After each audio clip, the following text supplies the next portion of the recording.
Welcome to the Matthews Report. I'm Sean Matthews. This past Monday, D.C. Mayor Muriel met with President Trump at Mar-a-Lago, where they discussed how to make D.C. the best and most beautiful city in the world. I grew up around D.C., I've lived in D.C., I've done business in D.C., and I've been following what D.C. has been doing recently very closely.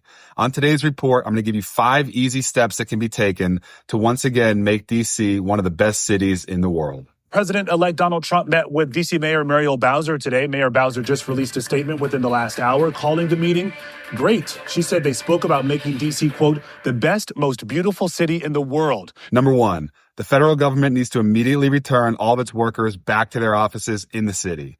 Having all these empty office buildings in D.C. has been devastating in every way imaginable, from the local businesses, the private sector, infrastructure, crime, real estate. Everything in D.C. has suffered as a result of federal employees working from home and not being in their offices, and it's time to change this immediately. And it's honestly something that pretty much everybody around here can agree on. Do you support the idea that federal workers should once again return to work?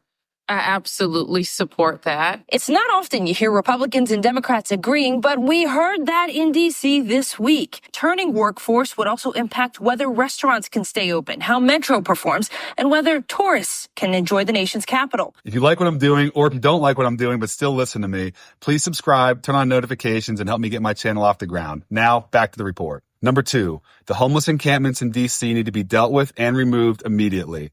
There's homeless encampments throughout the city that are dangerous, and they're also a terrible eyesore on D.C. when people throughout the country and throughout the world come to D.C. to see a representation of the United States. They can deal with these the exact same way they dealt with them during the first Trump administration, when they would simply go through, remove the homeless encampment, and make it illegal for people to set up shop as a homeless person in D.C. So this is happening right now. Crews are here. They've been at work for about 40 minutes now, clearing out K Street.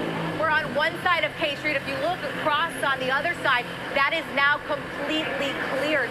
Not coming as a surprise to these residents. Signs have been out there warning them about what was going to happen today, take place today.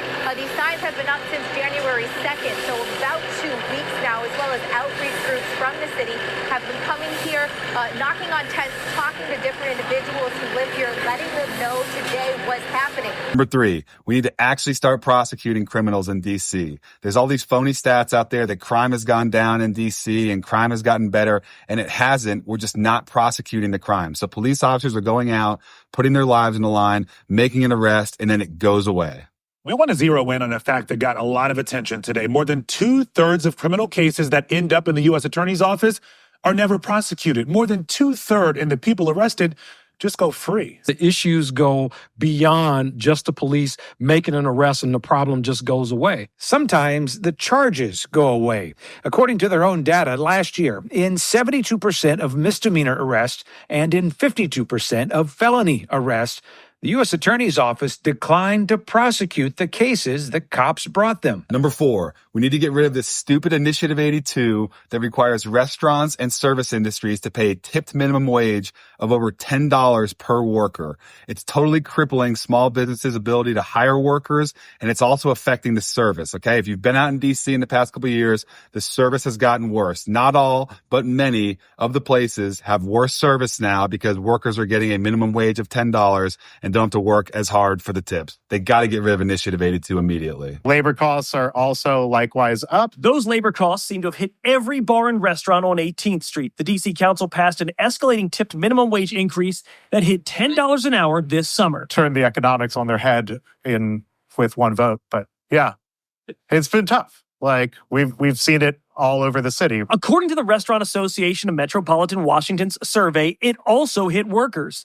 Since the increases went into effect in 2023, restaurants have made up the difference by hiring less workers, to the tune of at least 4,000 full-service jobs lost. Number 5, if we can embrace some sort of political diversity in D.C., it would be great. I lived in D.C. from 2017 until COVID in 2020, and it was one of the coolest cities in the country. The nightlife was rocking. Downtown D.C. was a great place to be. It was great to do business in D.C.